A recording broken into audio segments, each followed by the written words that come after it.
Right, underneath the front now, you can change steering arms, steering damper and the track rod arms without actually taking the wheels off the ground. If you want to roll it up on some ramps, chock it up, you can. If you want to jack it up, stick some extra stands under the chassis, you can do it that way as well. You don't actually have to take the wheels off of this to do the next couple of jobs. The power steering box and the power steering pump, I'm going to do last. We'll do the easy bits first because they're the prettiest to look at. Right. Track rod ends. If you want to change them, there's already some video on the website. Just go and stick your name in and it will send you through to the bit for changing them. What we're going to do is change the whole arm.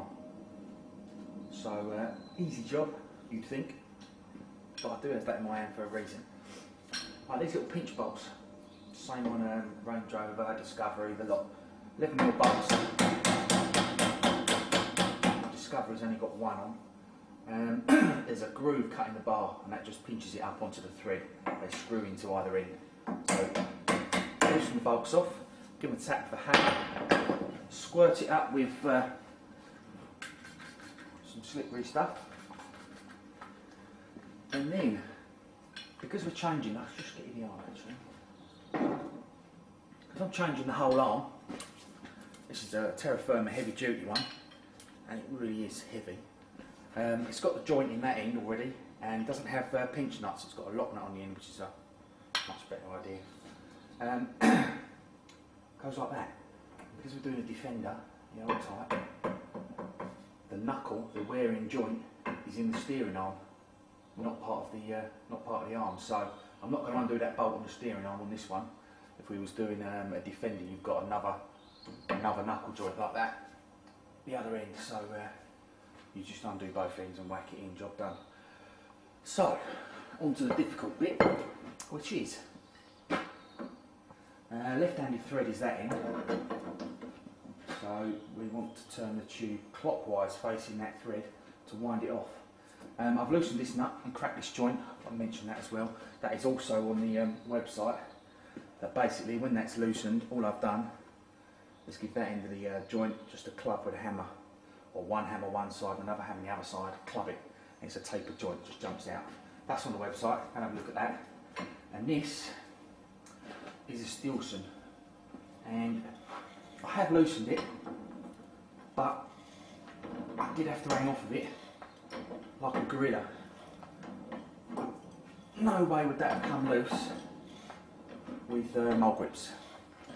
So don't forget, right-handed thread one end, left-handed thread the other end, so that when you turn the tube one way, the distance between A and B extends. When you turn it the other way, it contracts.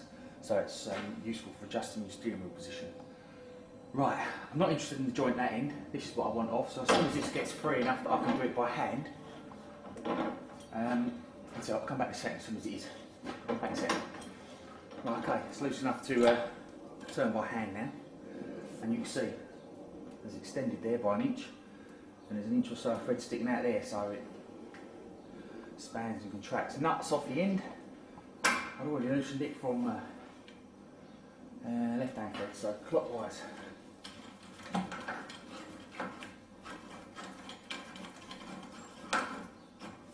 And off she comes. Oh, that's a long old bit of stuff poking out the end. Right, so that's that odd joint on the end there. And this we're just going to replace with I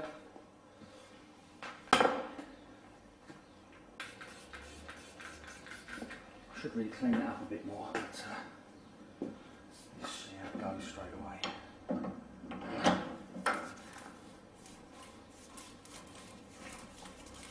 Okay, so I'll wind that on.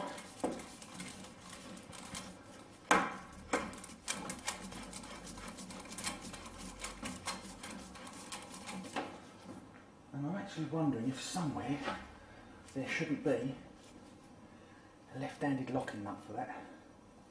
Maybe not, doesn't need it because it's going to lock up this end, but no split pins this end, so locking nut this time, so that comes over, goes in the hole. Got a grease nipper on this one, so we've got to grease that up. But that, as they say, is that. Right, I'm just going to see if there is a locking nut to go in the end of that. If not, it doesn't matter, as I said, because we've got one this end to hold the tube, stop the tube from doing silly stuff. We've still got plenty of room on it. Right, okay, I'm back in a sec for the next bit. Right, as usual, when I was opening all the boxes, it was like Christmas, and I've lost the nut. I've stuck it down somewhere else, but there you go. That's what happens. Wire brush the thread off, wind the nut on first, and then wind your new parts on, your new heavy duty steering tube. I'll just show you the difference in thickness and the weight. It's phenomenal. They ain't going to bend in a hurry. Anyway, wind it on as far as possible, wind that in as far as possible, then put it in, because you want as much thread in the tube as possible, just for safety and security really. You don't want it hanging on by 2 or 3 threads. And if you've done it on the floor, you can also, if you don't turn the steering wheel, you can also wind it into the length, you know, to roughly where it is, so it'll slot straight in the holes. You won't have to do too much adjusting. Right, that's that.